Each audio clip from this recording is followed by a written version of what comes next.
All right, welcome back to one other episode on the CT70, and I haven't covered a couple of things, and I got some requests to do. So one of them is the stickers. So I probably have never pointed out that I put the Honda stickers on here. These are the replica stickers for the CT70.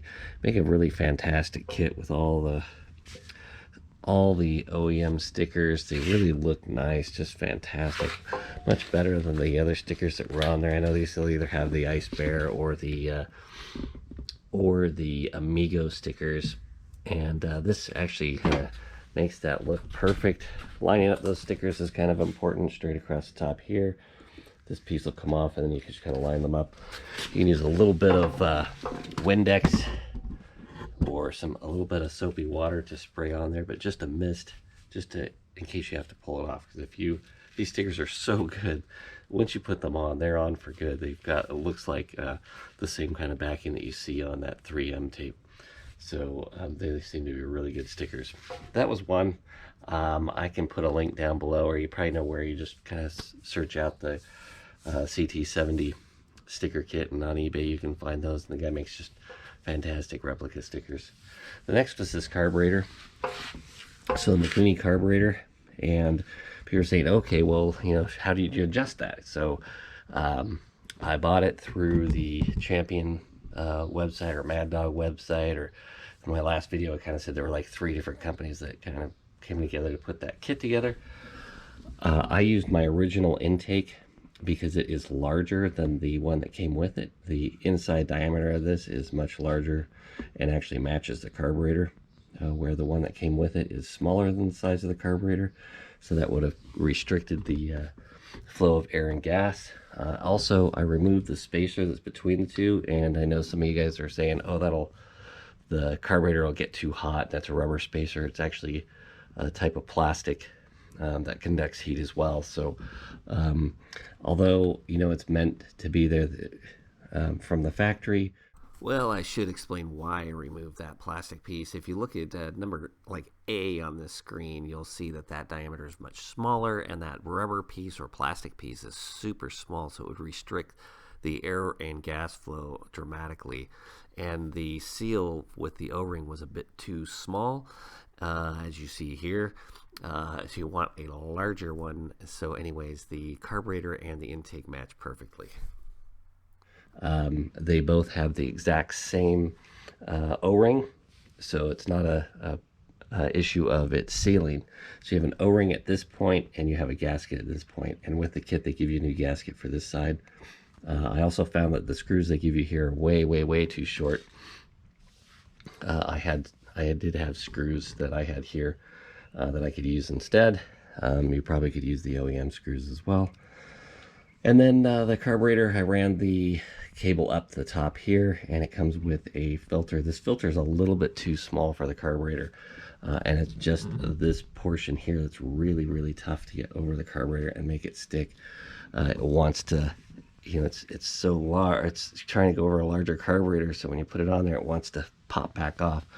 So what I ended up doing is cleaning out the inside of the rubber tube here with denatured alcohol to make it so it would stay once I put it on, and then I jammed it over the top of that and got it to stay on there. I think you all figure out how to do that. And then for my fuel line, I added a little zip tie just to keep it in place. You can use little metal ties, whatever you like, but a zip tie works great too. Okay, so on to adjusting the carburetor. We've got a few things we can adjust. They give you a bunch of jets. The jets that came with the carburetor are...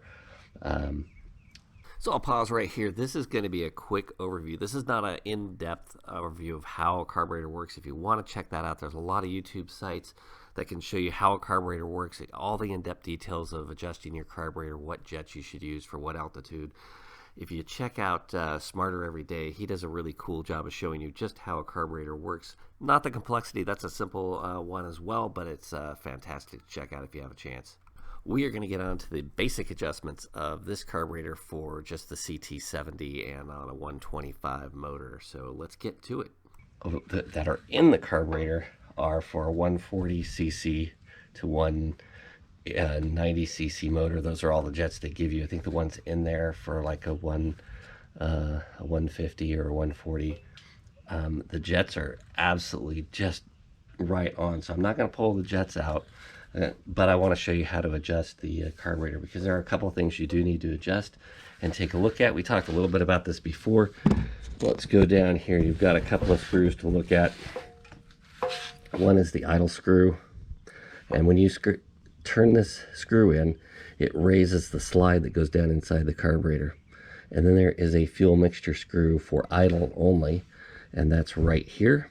And what you want to do is reduce the idle RPM after the engine's warmed up down to the minimum you can with this screw. And then you're going to turn this screw in. You want to figure out where it is. This screw right now is at 1.5, I believe. Let's check it. So I'm going to turn this in. So that's a half. That's 1.5. So it's 1.5 out. That's a half, half, half. So let's go back in. And you only see it in very lightly. So go out 1.5. And that's right where it was from the factory. And let's check. See, it's right there. Anyways, yeah, right there. So we checked to start this up in it. It started just fine. And I warmed up a little bit, but I think enough that I can show you guys what we're trying to do here. Now, the idle, if I turn this screw in, this will increase the idle. So it's lifting that slide up, which is giving it throttle. If I turn that back down, you want to get it down to a nice low idle.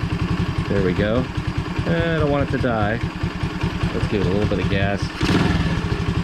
Okay, right there. That's nice low idle. And then we're going to turn this in and see if the idle decreases.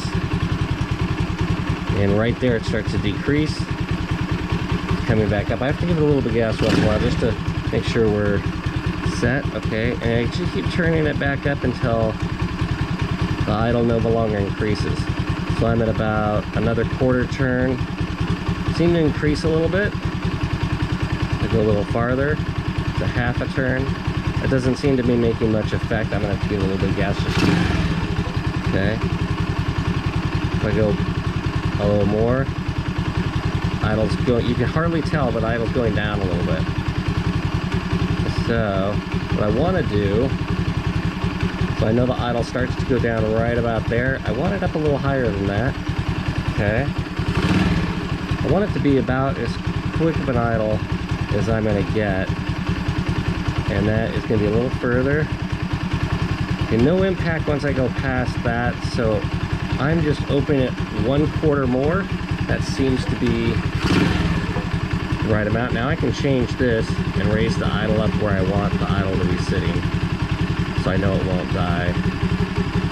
Okay, and then that's where we want the idle mixture screw set. And this is for fuel here. If it were on the other side of the carburetor, it would be for air. The reason that there's just, you can tell because it's right really close to the fuel intake as well. So on idle, that adjusts how much fuel is coming in. Once you come off idle about quarter throttle, that really no longer has an effect on the motor, and that is just your jets. If you're, I'm going to turn this off for you guys. All right. If you're going through the RPM range, so right just off of idle, and so that's at idle. As I start to accelerate, if it starts to die on me a little bit, that means that my needle jet or my main jet is not producing enough fuel. I'm still getting enough air, but not enough fuel. Let's quickly talk about that needle jet. My screwdriver is going to be my needle jet. And in the carburetor, that's the one that's attached to the slide that goes in and out of the carburetor as you give it gas. When you give it gas, it pulls that slide up and the needle up. And when you give it off the gas, it goes down. And it's going through an over-exaggerated hole in the carburetor where the main jet is just below it. And that needle slides down in here, and it's tapered from large to small. And as you give it gas, it comes out of this hole like that and lets more fuel in. So really one of the first things you want to check on a Mikuni carburetor, it has a little slot in the top of the, not the slide, but in the top of the needle jet. And you can move that down or up depending on how the fuel is coming on. So like when I talked about giving it gas and you just start to give it gas, you're right around quarter throttle and it starts to stutter, what's happening is that slide is coming up and either too much fuel is coming through when the slide comes up or not enough. And normally what it is with these bikes is not enough fuel is coming up, because they do want to tune these things a little bit lean so they'll pass initial emissions. And so on the Mikuni carburetor, you can actually set that little slide. There's a little notch, you set it one down, and then as it pulls up, it's going to pull up sooner and you're going to get more fuel through the slot, and it should stop that hesitation. On the stock carburetor, you can't move that needle jet, so it's a kind of an impossibility. You can adjust the main jet as much as you want, but all that's going to affect at this point with that one that you can't adjust this is that once you go all the way open, which is all the way open throttle, it lets as much fuel as possible through there. So if it's stuttering at high RPMs, that means your main jet doesn't give enough fuel. And what's happening if it's stuttering at low RPM is that slide is not quite high enough. And it's not the slide, but the needle jet. So that seems to be the normal problem with these, is that the needle jet is not tapered enough, and so when it comes up it starts starving of fuel because you're giving it quarter throttle. There's enough velocity coming through the carburetor that the idle jet no longer is supplying the fuel to the carburetor, and the main jet underneath this hole is supplying the fuel to the carburetor, and this isn't letting enough fuel through. That's kind of the idea there, guys, with the needle jet and how that operates with the slide. Hope that helps. And this, it just comes right off of idle perfectly, just goes right through the RPM range. So I know that jet is really good. If it stutters a bit and you smell fuel, you know, you could adjust. You could actually check these things if you had a little tailpipe sniffer, but you can adjust between either a richer or a larger main jet or a smaller main jet. If you go to a smaller main jet and it makes it worse, of course you need a larger main jet. Pretty easy to figure that one out. There's also a idle jet in there as well. If you just really can't get the thing to idle, you may need to put in a larger idle jet. It depends on where if you're turning that in and you just can't turn it down enough by turning it in, and it just doesn't seem to ever kill the motor, then you're going to need idle jet. Anyways, so they do come with more jets. This one seems to be just about perfect, so I've adjusted that just a tiny bit, just to get my idle right, and then it comes off a throttle perfectly. And this way the bike should just start right up. Oh, I have to turn the key on, I guess, by how it starts. Just perfect. Shouldn't have to give it any gas. First time I was giving it gas, because before when it was set the other way, I had to give it just a tiny bit of gas to have it just start. And so that actually meant that was not allowing enough fuel through. So just adjusting that a quarter turn made all the difference in the world. And now it just starts up without the throttle. Anyways, I hope that helps, guys. Any other questions, certainly feel free to comment below, and hit that subscribe button, that like icon if you can, and we'll see you in the next one.